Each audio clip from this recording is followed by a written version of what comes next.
मेरांश, तुमने सारे table book करा लिए? मैंने कहा था ना तुम्हारे लिए एक सरप्राइज है। किस बात का सरप्राइज?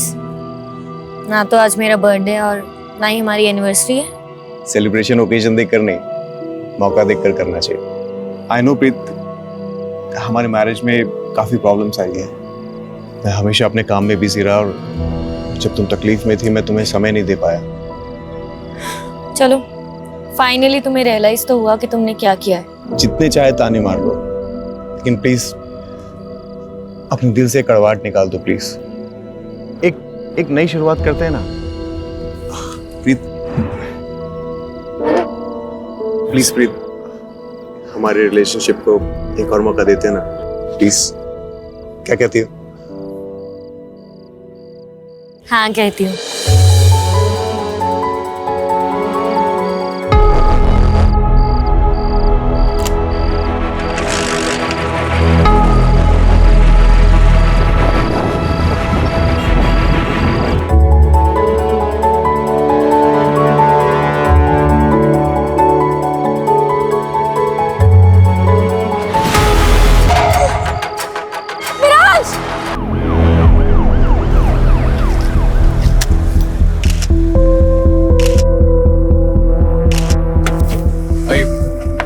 मैडम, किलर का टारगेट महराज ही था। ये वाली रिपब्लिक पार्टी का लीडर, उसकी वाइफ प्रीत भी उसके साथ में थी। ओके। पर किलर ने सिर्फ महराज को ही मारा। बॉडी को मैंने पास के अस्पताल में भेज दिया है। और उसकी वाइफ काफी सदमे में। उसका कहना है कि वो किलर को देख नहीं पाई। मैडम, 3 बुलेट शेल्स मिली है। महराज भाटी काफी पॉपुलर पॉलिटिशियन था। ये केस हमारी रात की नींद उड़ाने वाला है। प्रीत को थोड़ा टाइम देते हैं, फिर उनसे बात करते हैं और किलर की डिटेल्स लेते हैं।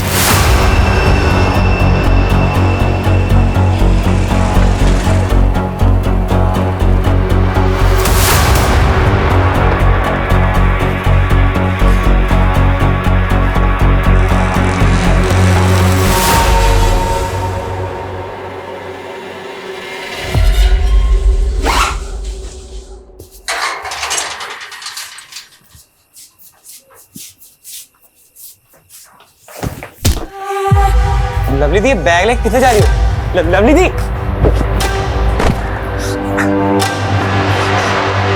पापा जी, लवली दी भाग रही है, छेती आओ। लवली रुक जाओ। लवली जैसे भाग, अभी ज्यादा दूर नहीं गई होगी। चल।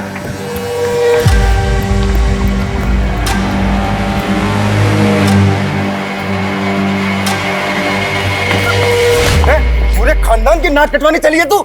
जस्सी, ये चली जा। पापा मैंने चाट दो। चुप बेशरम, दोबारा ऐसी हरकत की ना तो तेरी जान ले लूंगा, समझी तू? चल चल। ये लीजिए। प्रीत जी, अपने आप को संभालिए। गोली चलाने वाले की शक्ल तो देखी होगी ना आपने? उसने हेलमेट पहना हुआ था। बाइक का नंबर? कुछ नहीं देख पाई मैं, कुछ नहीं देख पाई।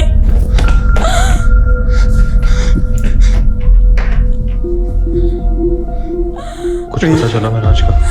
बने संभाल। मैडम, मैं लोकेश, महराज का दोस्त, और ये बनी प्रीत का भाई। महराज हमेशा से समाज से ताल्लुक था और अपने से ज्यादा दूसरों की फिक्र करता था। सही कह रहे हैं मैडम लोकेश जी तो बहुत सही आदमी थे। इस वक्त आप लोग बहुत ज़्यादा शौक में हैं, लेकिन देखिए इस केस को हमें as soon as possible solve करना है, किलर को पकड़ना है। इसलिए महराज जी से जुड़ी कोई भी बात, वो चाहे पॉलिटिकल हो या पर्सनल, इस केस के साथ जिसका कनेक्शन हो सकता है, हमें बताने में प्लीज़ देर मत कीजिएगा। प्रीत देख, मैं जानता कि ठीक टाइम नहीं है, पर मैं क्या करूं? जिया जी के अंतिम संस्कार के लिए मुझे थोड़े पैसे चाहिए थे। तू तो मेरे हालात जानती है। कितने पैसे चाहिए? कोई 5-1 लाख। और देख, जिया जी लोकल हीरो थे यार, हजारों फॉलोअर्स थे उनके।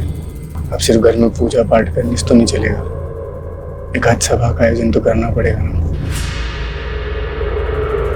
प्रीत जी की गाड़ी आ गई। मैम आपके पति की मौत राजनीतिक षड्यंत्र के कारण हुई है। क्या आप अब राजनीतिक में कदम रखेंगी क्या? मैम बताइए मैम प्लीज। Ma'am hello.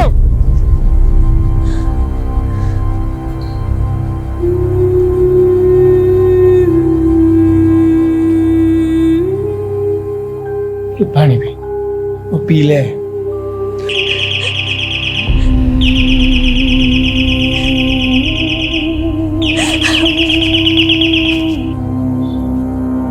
नहीं आएगा आपका मेराज, कितनी भी घंटी बजा लो।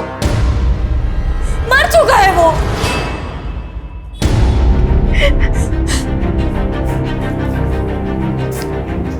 नहीं।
हाँ जर्सी।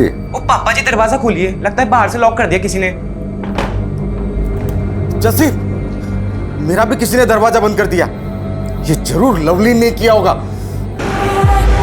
हाँ मैं पहुंच गई हूँ, तुम कहाँ हो?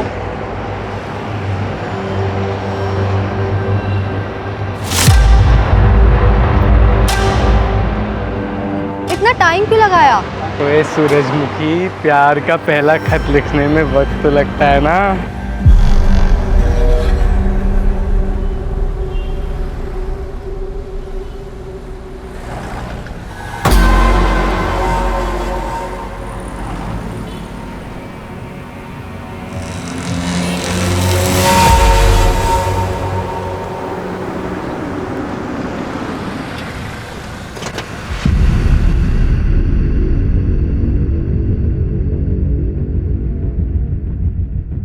शेफाली जी, अब राजनीति में नीति रह ही कहाँ गई है। बस सबको राज करना है और सत्ता पाने के लिए कोई कुछ भी कर सकता है। त्रिपाठी जी, कोई कौन हो सकता है, कुछ बता सकते हैं आप? देखिए, हमारी पार्टी अगले चुनाव में राजेंद्र के खिलाफ महरांस को चुनाव में खड़ा करने वाली थी। आप तो जानते ही हैं, पूरे शहर में राजेंद्र से ज्यादा महरांस का बोलबाला था। यूथ पर पकड़ थी उसकी, सोशल मीडिया पर लाखों फॉलोवर थे। अब महरांस तो रहा नहीं, तो फायदा राजेंद्र को ही हुआ। हमने मारा महरांश को, सबूत है क्या? 7 साल पहले इसी तरह नागेश्वर राव का मर्डर हुआ था। वो भी आपके खिलाफ इलेक्शन में खड़ा होने वाला था, तब भी आपका ही नाम उछला था।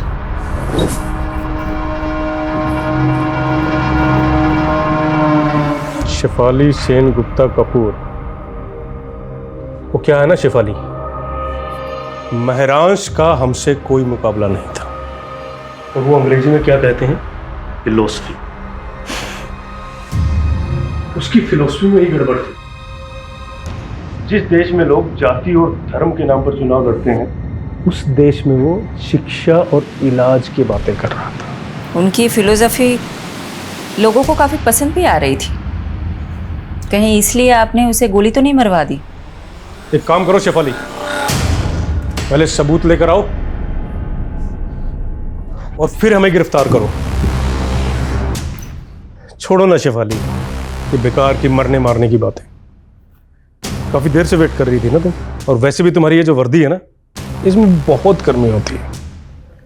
एक काम करो, आराम से बटन खोलो और पांव पसार कर बैठ जाओ। ये हमारा पर्सनल कैबिन है, ना ही तो यहाँ कोई सीसीटीवी कैमरा है और ना ही कोई कार्यकर्ता आता है।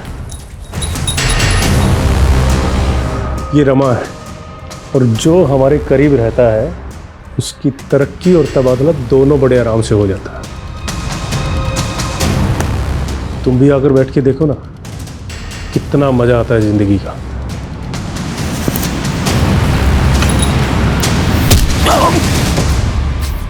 लंगोट में रहना सीख ले राजेंद्र, आज जमीन पर पड़ा हुआ है, कल हॉस्पिटल में रहेगा तू। छोड़ूंगा नहीं मैं तुझे, तूने राजेंद्र सिंह को मारा है। अच्छा, सबूत है तेरे पास? वैसे तो यहाँ पे सीसीटीवी भी नहीं है। मेरांश पढ़ाई में अव्वल था, यूपीएससी क्लियर की और आईपीएस की ट्रेनिंग छोड़ के राजनीति में लग गया। हमारे मोहल्ले में सब यही एग्जाम्पल देते थे कि बनना है तो मेरांश जैसा बन, क्योंकि उसने जो भी फैसले लिए सब सही थे सिवाय एक के। कौन सा फैसला? प्रीत से शादी का। क्यों, ऐसी क्या प्रॉब्लम प्रीत? सर आप ही सोचिए, एक ड्रग एडिक्ट से शादी करता है क्या वो? प्रीत ड्रग एडिक्ट है?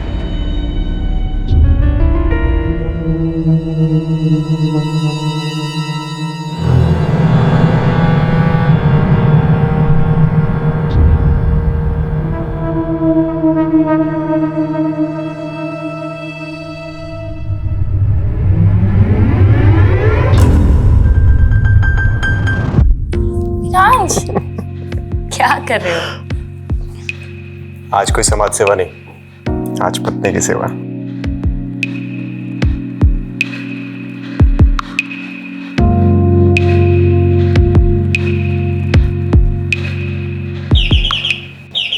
आया माँ। मामा क्या हुआ? बेटा इधर। क्या हुआ माँ?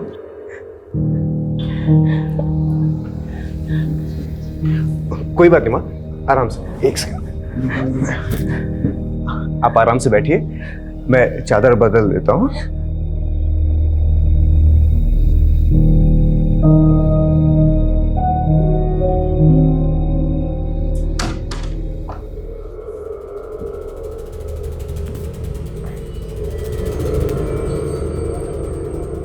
I'm sorry प्रीत, वो माने। मेरांश प्लीज, कोई मेहरबानी मत करो मुझ पर। अभी फिर से बेल बजेगी और तुम स्कूल के बच्चे की तरफ भागते हुए जाओगे। प्रीत, ये तुम किस तरह की बातें कर रही हो? अरे मेरी माँ है वो, मेरा फर्ज बनता है उनकी देखभाल करना। और मैं तुम्हारी बीवी हूँ मेरांश, बीवी की तरफ तुम्हारा कोई फर्ज नहीं बनता? प्रीत, मैंने आज तक कभी तुमसे कुछ नहीं छुपाया, तुम पहले से जानती थी मेरी लाइफ के बारे में। बेहतर होगा तुम एक्सेप्ट करना चालू कर लो।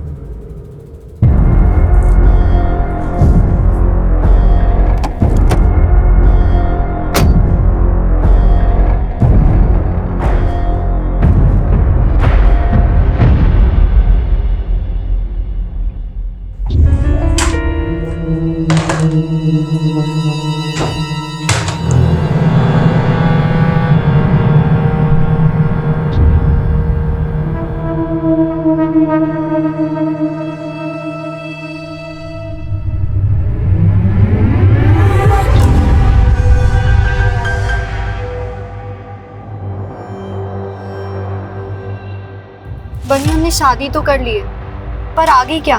तूने यार मेरे लिए अपना घर छोड़ता, मैं तुझे थोड़ी कुछ होने दूंगा।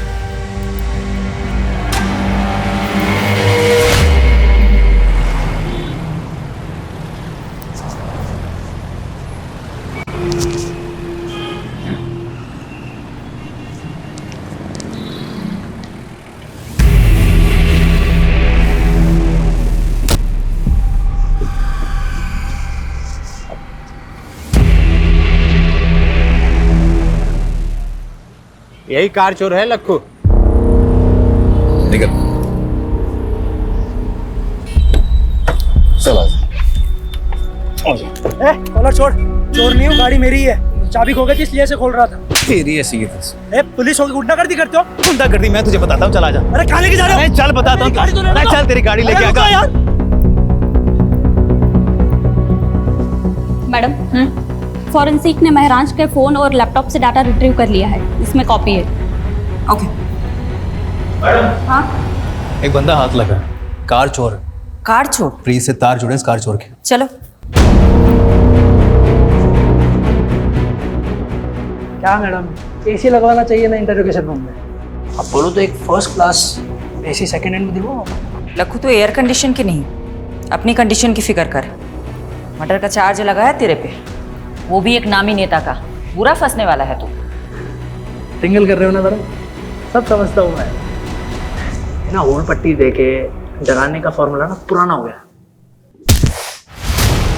फूल नहीं देते हम, सीधा कूट देते हैं। अरे मैडम, मैंने ऐसा कौन सा गुनाह कर दिया कि आप लोग मुझे मर्डर के चार्ज में फंसा रहे हो? नाटक बंद कर, इसे देख और अच्छे से बता, जानता है इसे?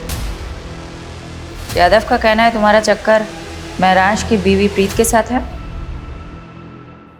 देखा यादव, मैंने कहा था ना, लक्खू जैसे फटीचर आदमी के साथ प्रीत का चक्कर हो ही नहीं सकता। ओ मैडम, फटीचर नहीं हूँ मैं, महीने का 1,00,000-1,50,000 कमाता हूँ और वो प्रीत क्या मुझे पालेगी? उल्टा मैं उसके खर्चे उठाता था। सच आ गया ना जुबान पर। अब बता, कार चोरी करते करते प्रीत को कैसे फंसाया? वो शादी से पहले मैं प्रीत को ड्रग सप्लाई करता था। नशे की लत थी प्रीत को, उसे माल मिलता था और मुझे मजे। लेकिन प्रीत के भाई बनने को जब हम दोनों के बारे में पता लगा तो उसने महराज के साथ उसकी शादी कर दी। धीरे धीरे उसके नशे की लत भी छूट गई, दिल तोड़ के चली गई वो मेरा। बस उसी दिन से मैंने भी ड्रग्स की लाइन छोड़ दी। ओए मजनू, प्रीत के कॉल रिकॉर्ड से पता चला कि तू शादी के बाद भी उससे बात करता था फोन पे। साहब, प्रीत ने खुद मुझे ढूंढा था सोशल मीडिया पे, फिर कॉल भी किया था मुझे। लक्कू प्लीज मेरी बात सुन, मैं सच में तुझसे बहुत प्यार करती हूँ। तू मुझे यहाँ से कहीं ले चल, कहीं दूर चलते हैं ना हम दोनों। एक बात और, मैं अकेले नहीं आऊंगी, मिरांज के दिए हुए पैसे और गहने लेकर आऊंगी। प्रीत, थोड़ा वेट कर, मैं कुछ करता हूँ। अच्छा प्रीत, वो गहने कितने के होंगे वैसे? महराज को शक हो गया था तुम दोनों पर, तुम दोनों का मिलना मुश्किल हो गया था, इसलिए तुमने महराज के मर्डर का प्लान बनाया। कुछ भी कहोगे मैडम, एक औरत होते हुए मेरी सिस्टर पे इतना घटिया आरोप लगाते हो, आपको शर्म नहीं आती? उस कार चोर ने कहा और आपने मान लिया। झूठ बोल रहा है वो, मेरे से पूछ लो, कहानियां बना रहा है। सच है, क्या है? सच है बनी, मेरा लक्कू के साथ अफेयर था। तो तेरा दिमाग फिर गया? लक्खू ने यह कबूल किया है कि उसने महराज को मारा है, प्रीत के कहने पर। ये झूठ है और लक्कू से मुझे कोई प्यार नहीं था। मैं लक्कू का सिर्फ इस्तेमाल कर रही थी ताकि मैं मिरांज से अलग हो सकूं। पर क्यों? क्या आप पति पत्नी में रिश्ते अच्छे नहीं थे? मिरांज और मेरा प्यार से ज्यादा दया हमदर्दी का रिश्ता था। उसके लिए तो मैं सिर्फ एक सोशल प्रोजेक्ट थी जिसने मेरे जैसी नशे की मारी औरत का भला किया था। बनी, मुझे थैंक यू कहने की कोई जरूरत नहीं है। अरे मुझे तो इस बात की खुशी है कि मैं प्रीत से शादी कर रहा हूँ और एक ऐसी लड़की को नई जिंदगी दे रहा हूँ जो नशे की गिरफ्त में है। मिरांज द ग्रेट के लिए हम सब बेचारे थे। उसकी अपनी माँ, मैं, मेरा भाई, हम सब पर एहसान थे मिरांज के। बनी, तुम पर क्या एहसान था महराज का? मैडम जी सॉरी, इसका दिमाग फिर गया है। मैं ही बेरोजगार था, जिया जी ने तो मुझे मोबाइल स्टोर खुलवा के दिया था। मिरांज के दिल में सबके लिए प्यार से ज्यादा दया थी। वो ये भूल गया था कि रहम की जिंदगी एक वक्त के बाद घुटन बन जाती है और उसी घुटन से बचने के लिए मैंने लक्कू की मदद ली थी। पर मैंने मिरांज को नहीं मरवाया। और जहां तक मैं लक्कू को जानती हूँ, वो भी ये सब नहीं कर सकता। प्याज की तरह पर्दे खुल रही हैं प्रीत। मुझे ऐसा लगता है कि ये प्रीत और बनी हमसे बहुत कुछ छुपा रहे हैं। मैडम, ये प्रीत और बनी दोनों भाई बहन पंजाब में लुधियाना के रहने वाले। चलो लग जाते हैं प्याज के पर्दे खोलने में, देखते हैं किसके आंसू निकलते हैं, प्रीत के या बनी के।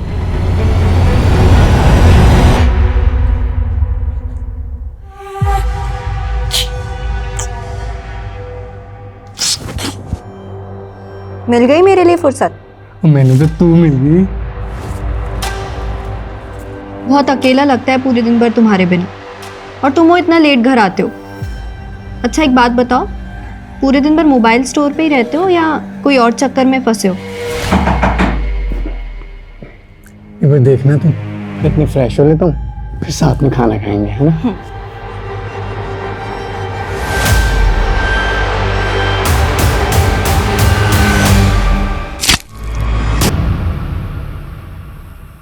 अभी भी महराज पार्टी के केस में उलझे हो? कोई सस्पेक्ट नहीं मिला? सस्पेक्ट्स है, सबके पास मोटिव भी है, लेकिन इतना रायता फैल चुका है ना, I am losing my objectivity. कोई दिशा नहीं मिल रही केस में। आई थिंक महराज को आइडिया हो गया होगा कि उसकी जान को खतरा है। कैसे? शिफाली, जो लोग पब्लिक और पॉलिटिशियंस के बीच में घिरे रहते हैं ना, उनका इंट्यूशन बहुत स्ट्रांग हो जाता है। वो अपने आसपास के खतरे को सूंघ लेते हैं। अगर महराज भाटी को भनक थी कि उनकी जान को खतरा हो सकता है तो वो प्रिकॉशनरी स्टेप्स तो लिए होंगे ना? बिल्कुल। आमीन, अगर मैं महराज भाटी की जगह होता तो उस शख्स के खिलाफ सबसे पहले सबूत इकट्ठे कर रहा होता जिससे मुझे सबसे ज्यादा खतरा हो। मेक सेंस, लेकिन अगर बस बस बस। Good night and good luck to both of अस।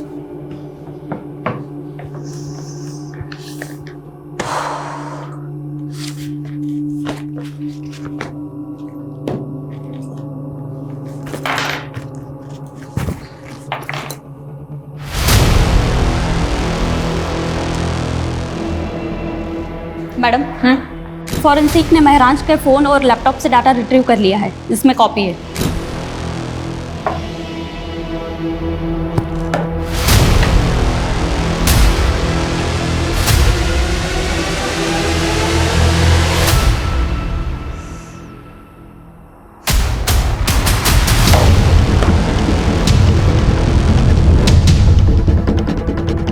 पारुल, मैंने तुम्हें एक एड्रेस भेजा है। कल सुबह 9 बजे मुझे इसी एड्रेस पे मिलना, 9 AM शार्प।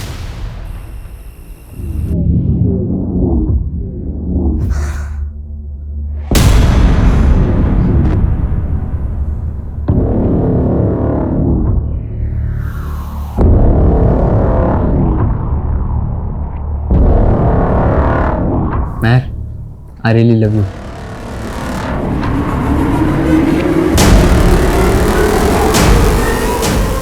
एक मिनट, एक किस के 500 लूंगी और 2 किस के 800। क्या बात है यार, तेरा तो पूरा मेन्यू कार्ड रेडी है। और अगर तू 1000 देगा तो फिर मैं अपना टॉप भी निकाल दूंगी, और अगर 3000 तो फिर ये सारे कपड़े। हाँ,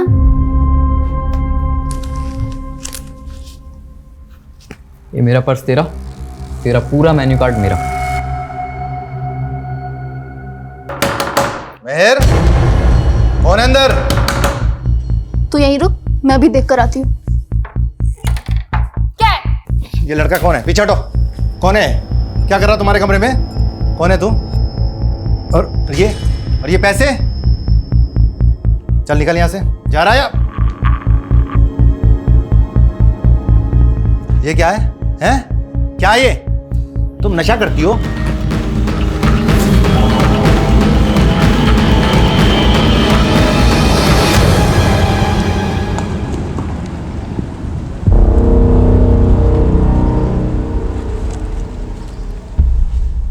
चार साल पहले आपकी बिल्डिंग के कंस्ट्रक्शन के दौरान एक इमारत गिर गई थी, 7 मजदूर मारे गए थे। तब महराज भाटी ने आपके खिलाफ PIL फाइल की थी और हाई कोर्ट ने फैसला सुनाया था आपके खिलाफ। मजदूरों के परिवारों को कॉम्पेंसेशन के तौर पे पैसे और प्लॉट देना पड़ा था।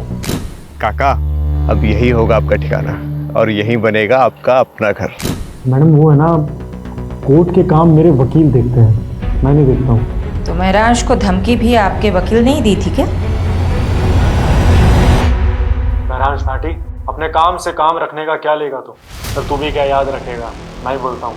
माताजी के नाम पर गुड़गांव में एक आलीशान पेंट हाउस और 50 लाख कैश, और अगर इससे भी तेरा पेट नहीं भरा तो तेरे पेट में कूलियां भरवा दूंगा।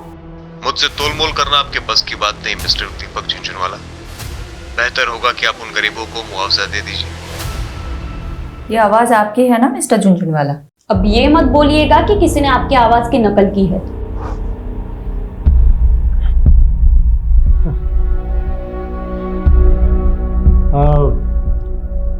हाँ, आवाज़ तो मेरी है मैडम, मगर आप कुछ प्रूफ नहीं कर पाएंगे इससे। अब इतना कानून तो मैं भी जानता हूँ कि ये कोर्ट में audio recording as evidence admissible नहीं होती। मिस्टर झुंझुनवाला, कोर्ट तो बहुत दूर की बात है, मैं आपको डिटेल में बताती हूँ हम आपके साथ क्या करेंगे। तो तेरे घर पर तो मैं CBI और ED की रेड करवाऊंगा, बर्बाद कर दूंगा तुझे, और अगर ऐसा ना हुआ ना तो मेरा नाम झुंझुनवाला नहीं। यहाँ तेरी कोई नहीं सुनने वाला, और अब तो विटनेस भी है तेरे खिलाफ। तू तो अब गया। कौन विटनेस?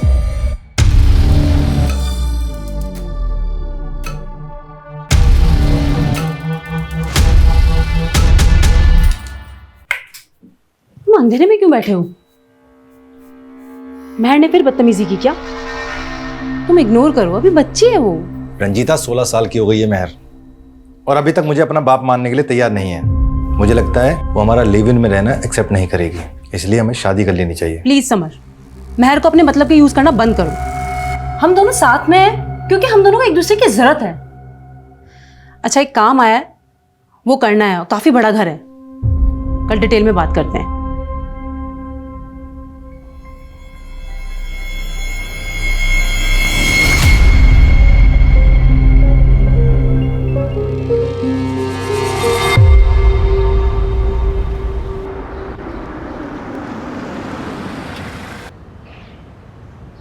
यादव जी, प्रीत ड्रग एडिक्ट थी, लेकिन रिहैब के बाद उसकी हालत में काफी सुधार था। ऑन रिकॉर्ड तो उसके खिलाफ और कोई केस है नहीं, लेकिन हाँ, प्रीत के भाई बनी के खिलाफ कुछ ही टाइम पहले एक केस फाइल हुआ था। बनी के खिलाफ क्या मामला था? किडनैपिंग का। ये रही उस केस की फाइल। आंटी प्लीज कुछ खा लीजिए। मेहरांश कहीं भी होगा आपको इस हाल में देख के बहुत दुखी होगा। लोकेश, अब तुम्हें माँ जी की फिक्र करने की कोई ज़रूरत नहीं है। मैंने इनके लिए फुल टाइम नर्स अपॉइंट कर दी है। तुम नहीं भी आओगे तो चलेगा। प्रीत, माँ जी को नर्स की नहीं अपनों की जरूरत है। तो इनकी अपनी मैं हूं ना, बहू हूं इनकी। इनका ख्याल कैसे रखना है वो तो मुझ पर छोड़ दो। अब तो बनी भी यही है, वो भी माँ जी का ध्यान रखेगा। तुम जा सकते हो।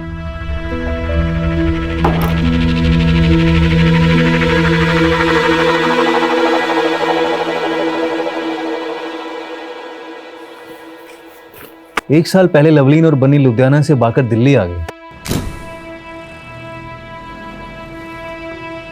क्योंकि दिल्ली तो ऑब्वियस चॉइस होगी ना बनी के लिए। सोचा होगा कि दिल्ली में सेफ रहेंगे, और महरांश का तो काफी नाम भी था। राइट। लेकिन ऐसा हुआ नहीं। 6 महीने तो अच्छे से गुजरे, और फिर एक दिन अचानक लवलीन का भाई उसे घर आया और चाकू से वार करके उसकी हत्या कर दी। सीसीटीवी में दिखा था उसका भाई।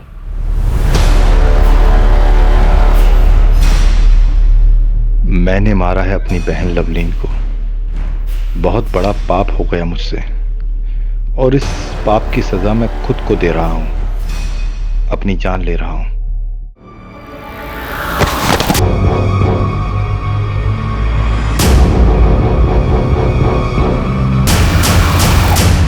लेकिन इसका महरांश के मर्डर से क्या कनेक्शन हो सकता है? सही कहा। यादव, तुम्हें कोई लिंक मिला? अभी तक तो नहीं मिला।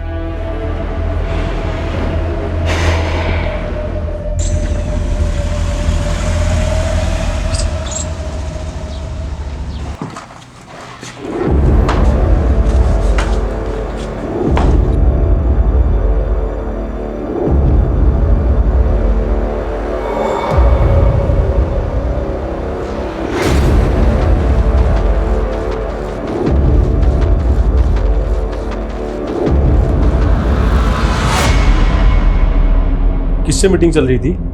कैबिन से बाहर जाता तो कोई दिखा नहीं हमें। पीछे के दरवाजे से भेज दिया। जरूर कोई महिला रही होगी। कौन थी? राजेंद्र जी, आपकी इन्हीं हरकतों की वजह से आपकी पार्टी ने आपको टिकट नहीं दिया। टिकट से क्या होता है? महरांश को भी टिकट देने वाले थे ना आप लोग। क्या हुआ? ऊपर का टिकट पहले कट गया उसको। देखिए, आज जो प्रस्ताव लेकर आए हैं उसमें आपका ही फायदा है। महरांश के अलावा आपकी पार्टी के पास कोई ऐसा उम्मीदवार नहीं है जो आपको चुनाव जितवा सके। ये काम हम कर सकते हैं। अगर आपकी पार्टी हमें टिकट देती है तो जीत पक्का। थोड़ा वक्त दीजिए, सोच कर बताते हैं। सोच लो, जितना दिमाग नोचना है नोच लो। हमने भी काफी कुछ सोच रखा है। सूरज जी, गाड़ी यहीं रोक दीजिए, मैं यहीं से वॉक करके चली जाऊंगी। सोलंकी जी, आप भी घर चले जाइए, लेट हो गया। ठीक है मैम।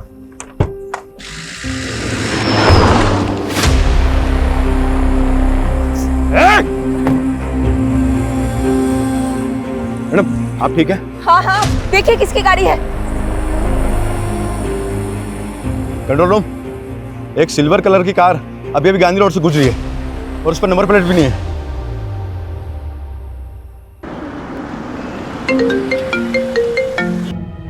तुम और वीडियो कॉल, क्या हो गया?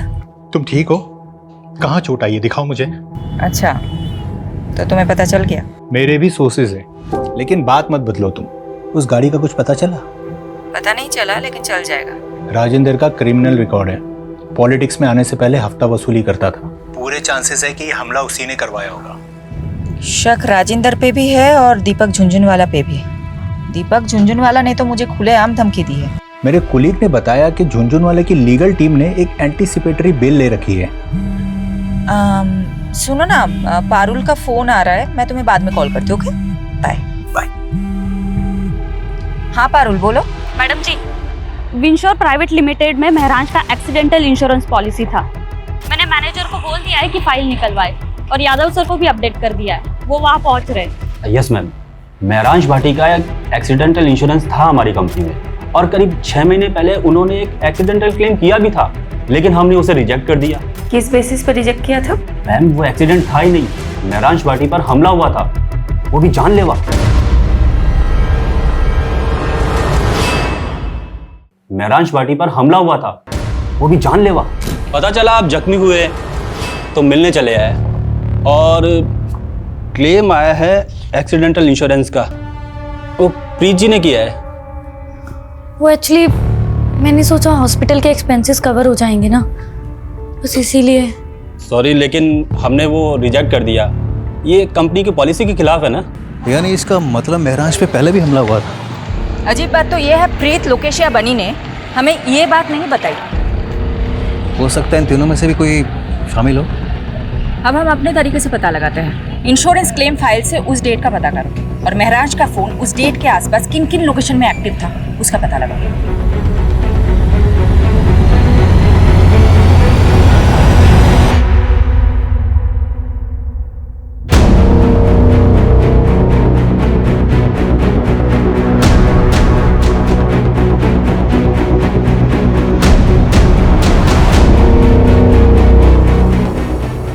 मैडम, युवा रिपब्लिक पार्टी की त्रिपाठी ने अचानक प्रेस कॉन्फ्रेंस बुलाई है कैंडिडेट का नाम अनाउंस करने के लिए। बहुत सोच विचारने के बाद सर्वसम्मति से हमारी पार्टी ने यह फैसला किया है कि महरांश भाटी की जगह इलेक्शन का टिकट उनकी पत्नी प्रीत भाटी को दिया जाएगा।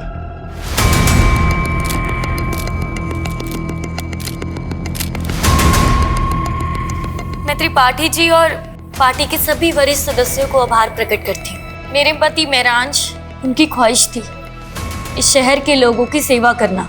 तो क्या टिकट पाने के लिए प्रीत ने महराज को रास्ते से हटाया होगा?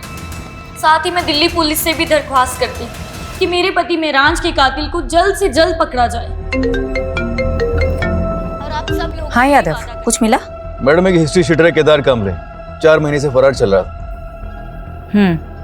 तुम पहुंचो, मैं पेपर वर्क तैयार करके तुम्हें वही डायरेक्ट मिलूंगी। अरे ऐसे कैसे है हमारे पास, बेहतर होगा आप चुप रहें। सोलंकी, पूरा घर छान मारो। पारुल, मैडम पर चेक करो। पारुल, अरे सर, ऊपर कहाँ जा रहे हो? अबे चुप कर। अरे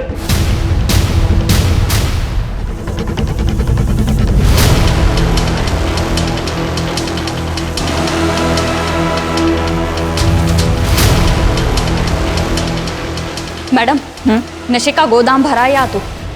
नार्कोटिक टीम को इन्फॉर्म करो। यादव, सब कुछ सील कर दो। ओके, तुम हमारे साथ चलो, तुम्हारे साथ बहुत सारी बातें करनी है। और इलेक्शन लड़ने का जो विचार है ना तुम्हारे मन में, वो भूल जाओ, क्योंकि ये खबर मीडिया तक जरूर पहुंचेगी। मैंने महराज को नहीं मारा है, लेकिन केदार से मैं ड्रग्स खरीदती थी। एक्चुअली उस दिन लक्कू के पास जब माल नहीं था तो उसने मुझे केदार का कांटेक्ट दिया, तो मैं उससे ड्रग खरीदने मेरठ गई थी। और महराज को ये बात पता चल गई थी, राइट? महराज को एक्चुअली शक होने लगा था कि शायद मैं फिर से ड्रग्स लेने लग गई हूँ, इसलिए वो मेरा पीछा करता था। केदार और उसके आदमियों ने महराज को बुरी तरह से मारा था, लेकिन फिर भी महराज का इरादा नहीं बदला। और तुम तंग आ गई थी। तुम्हारे नशे की लत के आगे महराज दीवार बनकर खड़ा था, इसलिए तुमने उसे मरवा दिया, राइट? ऐसा नहीं है। क्या कोई पॉलिटिशियन इस काम में शामिल था? जिसने तुम्हें महराज की जगह इलेक्शन में खड़ा करने का लालच दिया था? मैंने महराज को नहीं मारा, और जहाँ बात इलेक्शन में खड़े होने की है वो मैंने सिर्फ महराज की इच्छा पूरी करने के लिए किया। आप प्लीज मेरा यकीन कीजिए, इनफैक्ट मैं सच बोल रही हूँ। महराज जैसे आदमी में भी तुमने ऐब ही देखे, तुम पे कौन यकीन करेगा?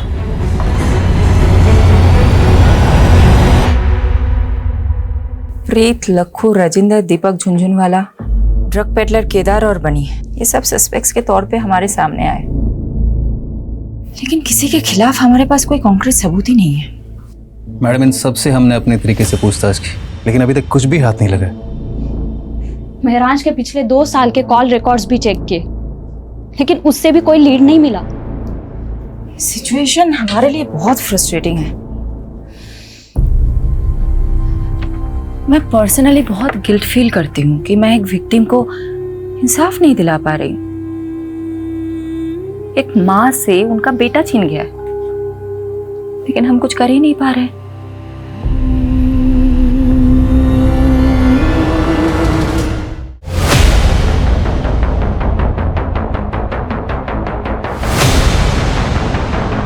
अरे मिट्टी डल गई उन सब पे, अब आपको और हमें बस आगे की सोचना चाहिए।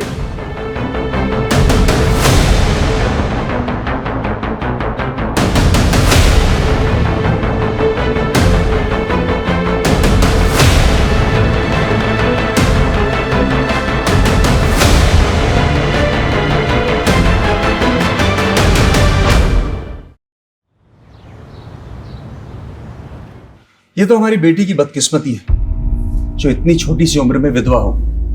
वैसे भी अकेले जिंदगी काटना बहुत ही मुश्किल काम है। वैसे भी हमारी बेटी अभी तो यंग है, इसीलिए हमने इसकी दूसरी शादी का विचार किया, और हम बहुत खुशकिस्मत हैं जो हमें इतना अच्छा लड़का मिला।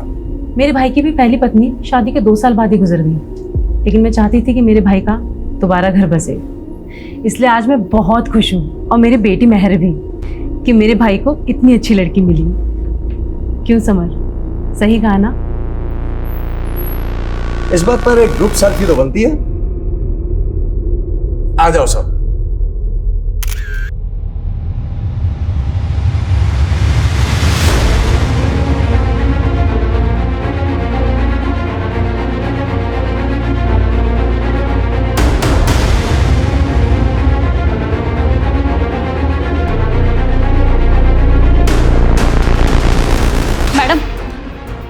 एक पुराने केस की ताज़ा खबर लाई हूँ। कौन सा केस? महराज भाटी मर्डर केस।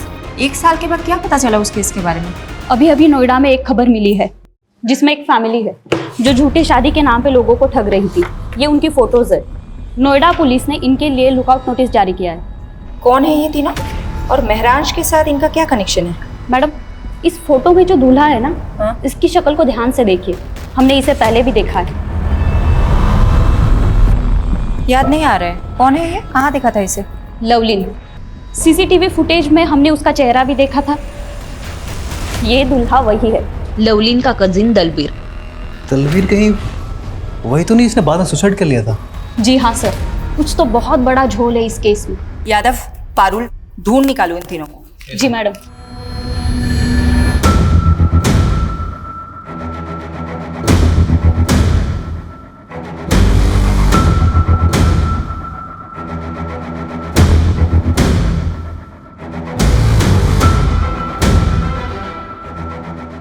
मैडम, उस औरत के बारे में पता चल गया।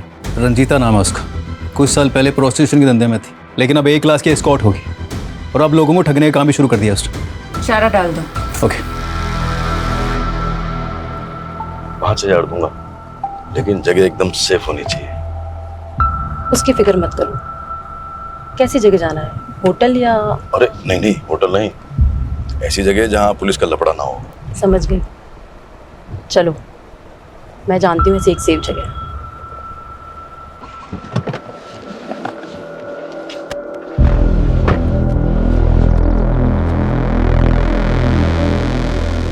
ये है मेरा घर, सबसे सेफ जगह। इससे सेफ एक जगह और है। कौन सी? जेल।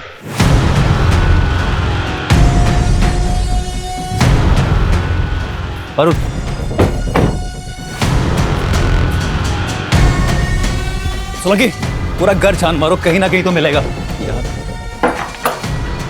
ओह, तो यहाँ छुप के बैठा है तू? चल। मेरा असली नाम दलबीर है। लवलीन मेरे चाचा बलजीत की बेटी थी, जस्सी की सगी बहन। जब लवलीन बन्नी के साथ भाग गई तो मेरे चाचा टूट गए थे। मुझसे उनकी हालत ये देखी नहीं गई। क्या तुम्हारे चाचा ने तुमसे ऐसा करने को कहा था? कहा नहीं था, लेकिन मैं उनके जज्बात समझता था, इसीलिए मैंने लवलीन को मार दिया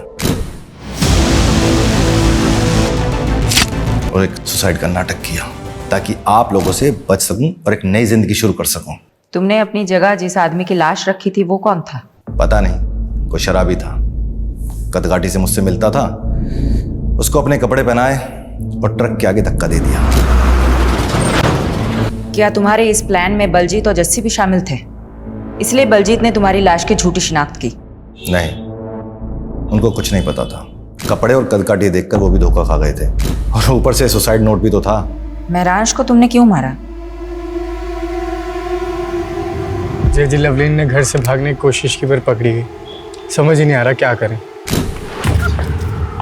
पूरे खानदान की नाक कटवानी चली है तू।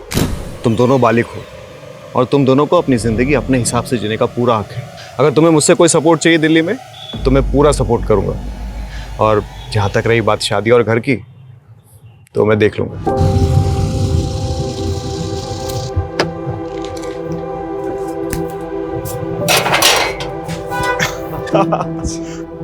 जीते रहो, जीते रहो, मुबारक हो।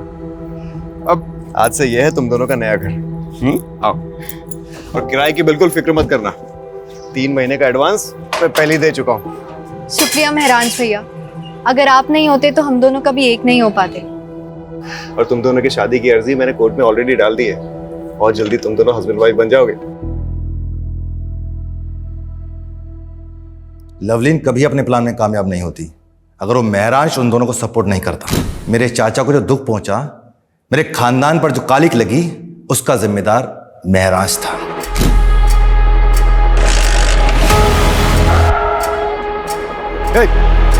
गुस्सा भी आता है और तरस भी आता है तुम्हारी ऐसी पिछड़ी सोच पर। क्या गलत किया था तुम्हारी बहन ने? वो बालिग थी, उसे हक था अपनी मर्जी के लड़के के साथ शादी करने का। तुम होते कौन हो किसी की जिंदगी के फैसला करने वाले? और जिस चाचा के नाम पर तुमने ये जुर्म किया है ना, वो भी आज तुम पर शर्मिंदा होंगे।